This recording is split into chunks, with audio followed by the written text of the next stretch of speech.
Dr. K.K. Mishra. I am a physician practicing in diabetes and cardiology based at Katihar, Bihar. And today we shall be sharing some salient features regarding the hypertension, the commonly termed as increased blood pressure, that is BP in layman terms. So as is well known that increase in blood pressure is known as hypertension, and a major portion of our population suffers from this disease.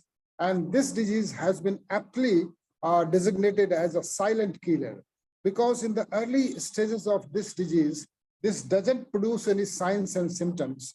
And most of the time, the individual suffering from this disease, that is hypertension, remains unaware of his signs and symptoms. So he or she doesn't visit a doctor, and his condition or his or her condition is not evaluated properly, and management and treatment is delayed, leading to various complications, which I will talk to you in latter part of our talk. So let us begin from the simple question: what is hypertension? Actually, our heart pumps the blood into our system of blood vessels that is known as arteries. And the heart, the chambers of the heart that pumps this blood is known as ventricle. And ventricle muscle has a very strong muscular structure, ventricles, and they pump this blood with a force. And this force is exerted on the walls of the arteries, great arteries, and later on its tributaries. So the pressure exerted on the walls of the arteries by the pumping heart is known as this. We measure this force as the blood pressure. And blood pressure is measured with an instrument that is known as a sphygmomanometer. And we have two readings in this systolic and diastolic. The upper one is known as systolic blood pressure, and the lower is diastolic blood pressure. And with the use of this simple instrument, sphygmomanometer, we can evaluate a person's this blood pressure status. So normally we say that a reading of 140 millimeter of mercury, the upper one, that is systolic, and the lower between 80 and 90 are to be taken as a normal values for most of the population. But in certain sections of the society suffering from other concomitant illnesses like renal diseases, in which a lower value is taken for starting treatment. And this, so far as cause of this condition is to be thought, that this is in most of the time it is a result of faulty lifestyle. Some person, of course, have a genetic predisposition to develop, and so this runs in certain families also. But most of the time we acquire this disease due to our faulty lifestyle. And this disease, that is hypertension, is also an accompaniment with certain other metabolic diseases like diabetes and the dyslipidemia and other metabolic syndromes and hyperuricemia. Then sometimes other endocrine causes like thyrotoxicosis, that is Cushing syndromes. So all these endocrinal conditions also are sometimes associated with the rise in blood pressure. And sometimes disease of other structures also leads to hypertension, like kidney. Renal diseases leads to hypertension, and hypertension in turn may lead to renal diseases. So this is a vice versa. Both diseases potentiates or rather leads to the deterioration of one another's functions. So hypertension and renal diseases are associated, and so is the association with other organs like heart. Hypertensive individuals are prone to develop heart failure in the longer term and other abnormality of the heart. So if we have to say talk regarding the signs and symptoms by which a person can know that he or she is suffering from hypertension, signs and symptoms are not very pronounced in the earlier stages, and the individual suffering from this disease remains rather asymptomatic for most part of their life. And signs and symptoms only comes in a quite later stage. Some individuals, hypersensitive individuals may have some this feelings like palpitation, that is a feeling of thumping in the heart, then lightheadedness, dizziness, sometimes vertigo, and sometimes tinnitus. These may give you a clue that the person is having hypertension. And with these symptoms, if one patient comes, reports to his treating physician, then the physician measures his blood pressure, and sometimes out of them, some individuals are picked up as hypertensive. So signs and symptoms are not very pronounced, and the symptoms, latter symptoms are due to the symptoms of end organ damage. That is the long-standing hypertension remaining in an individual untreated. This leads to the damage of the target organ like heart, brain, kidneys, and other peripheral blood vessels, etc. So the symptoms of those organ damage are associated with the this hypertension. So, and if we talk regarding the long-term effects of the hypertension, as we know that blood is essential for the proper functioning of each and every organ of our body, but this blood must reach those organs in a suitable, rather optimal condition of blood pressure. If the organs receive this blood at a very high increased blood pressure all the time, there is likelihood of damage of these organs. So all those organs are most notably, these organs are like our eyes, in which there is production of retinopathy. Then our brain, we know that most of the cases of strokes are associated with increased blood pressure. So strokes, and mainly this either hemorrhagic stroke or thrombotic strokes, both are associated with increase in blood pressure. So is the heart itself. Heart itself is rather suffers the brunt, and this cardiac muscle, as a result of hypertension, the ventricle has to work more to pump the fixed amount of blood into the system, and this leads to the hypertensive. This leads to the hypertrophy of the ventricular musculature, leading to ultimately failure, and the person is his or her life is crippled, and he or she develops breathlessness even on rest as the disease progresses. So heart also suffers a lot due to this hypertension. Then I have already talked regarding the kidney. Hypertension leads to kidney diseases and ultimately kidney failure. And most of the cases of nowadays seen this chronic renal failure are as a result of hypertension. And these cases ultimately require either long-term dialysis, that is renal replacement therapy, or ultimately they land up with the renal transplantation. So these are the dreaded side effects. Hypertension also may lead to defects in other less pronounced organs also, leading to several other signs and symptoms. Talking about the treatment of the increased blood pressure, this is very, very essential that we should pick up our patients very early. So we must be very watchful and vigilant while examining our patients. And as we, regarding the physiology of this blood pressure, sometimes blood pressure is not a static reading. It is not that one person will have a fixed amount of blood pressure, that is 140/80 all the time, because this is liable to vary with the normal activities of our day-to-day life. Sometimes we are anxious, sometimes we are in a panic state, sometimes we have anger, we have frustrations, we are stressed, we are due to lack of sleep or due to our anxiety or work tensions, etc., due to interpersonal relationship. In those conditions, this blood pressure is likely to fluctuate. So the physician must bear this fact in mind and only diagnose a case of hypertension when the increased blood pressure measurements are seen at several times. And before taking this measurement of blood pressure, we also should observe some precautions, rather there are prerequisites for measuring the blood pressure, that the person who visits the doctor's chamber must be seated for some time before measuring the blood pressure. He or she must be allowed to relax for rather a few minutes, half an hour to 1 hour, and then only with a suitable positioning of his hands and with a proper size of the cuff.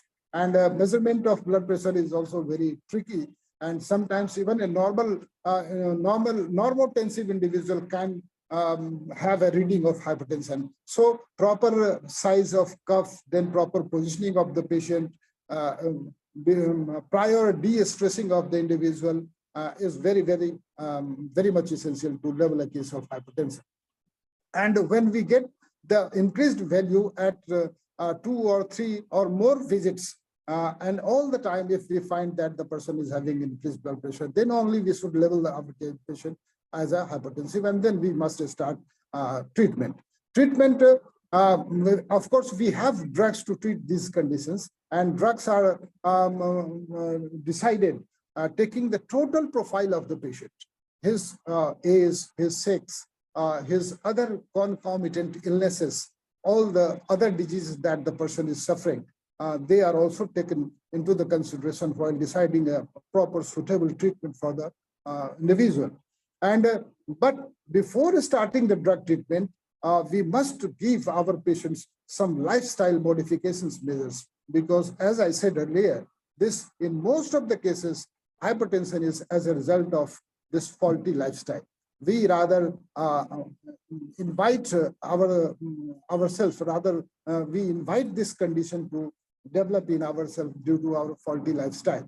We do not take proper rest. We indulge in eating junk foods. We take energy-dense foods, rich, high fatty, saturated fat contents. We do not take fresh fruits, and we do not sleep adequately.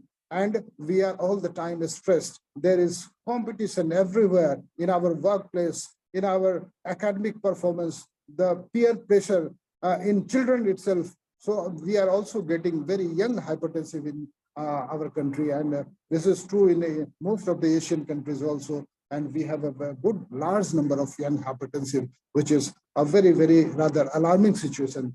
And we must advise them to this lifestyle modifications.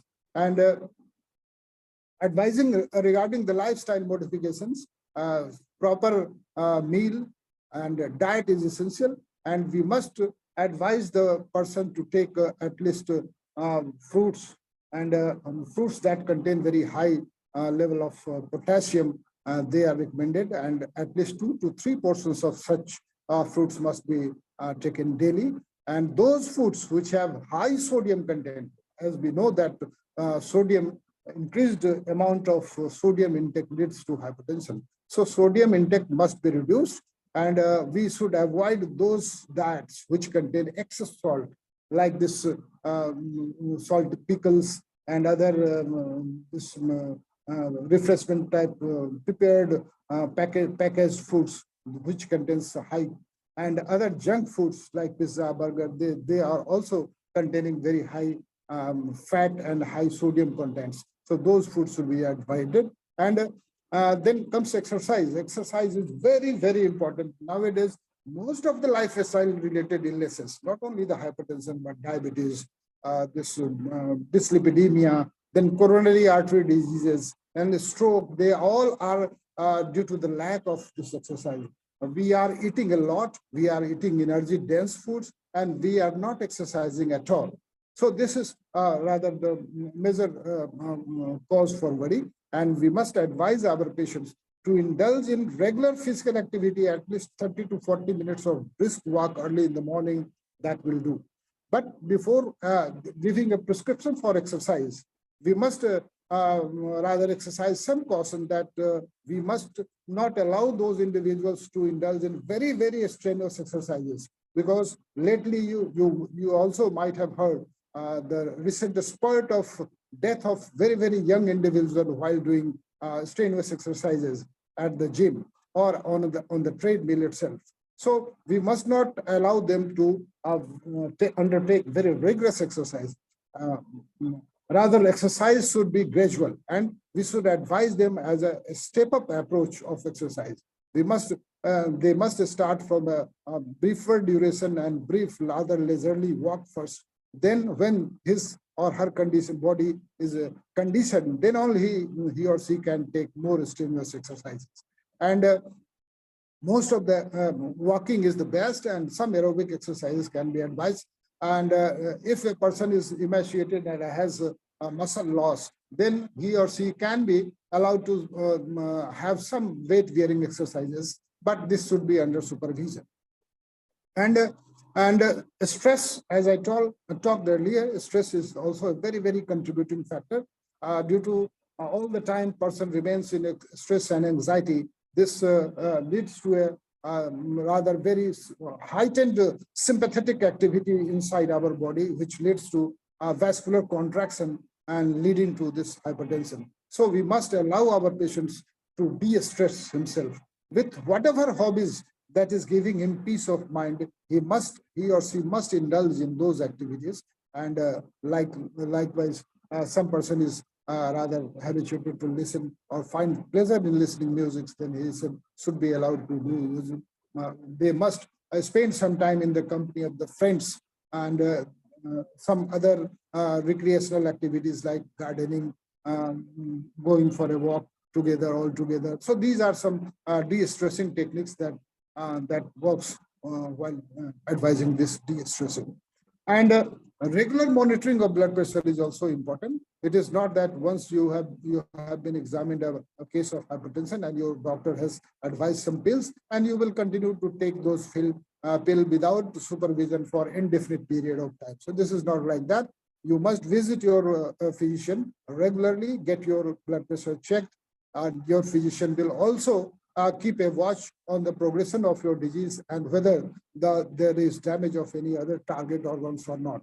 So he or she, the doctor will evaluate those target organ damage also and give you proper advice when to consult your ophthalmologist, when to consult your nephrologist, when to consult your cardiologist, or when to visit your neurologist. So these all are important, and regular monitoring must be there. Regarding proper sleep, yes, of course, 6 hours sound sleep is very much essential. This generation is rather very anxious generation, and they do not want to wait. They do not have time, and they even keep on working day and night. So night time, nature has made this night for a peaceful sleep, but we are violating the basic principles of the nature. And we are not allowing our machine, that is, this complex body is a machine created by God. So this machine also needs some restorative and proper restorative function. And during night sleep restores our body. This is all the body function, this housekeeping function of the body are undertaken during the night time, during the sound sleep. So we must allow our patients to sleep at least 6 hours a day. And must indulge in healthy habits. And if some person is indulging in smoking, alcohol use, tobacco use, or uses some other recreational drugs, he or she is advised to stop using these deleterious drugs, which will lead to not only to increase in blood pressure, but also this will lead to derailments in other organ functions also. So quitting these deleterious habits will serve in a long way to control this blood pressure, and this will restore the health of the individual also. So following your doctor's advice, visiting them at regular interval, and allowing your doctor to evaluate you early, and taking your drugs timely, and following this advices, and getting yourself checked for this target organ damage, and picking up all those healthy habits that I have already discussed, one can lead a very productive life, and he can be a very productive member of his family, his society, and he can contribute very, very positively towards the progress of his nation. Thank you very much.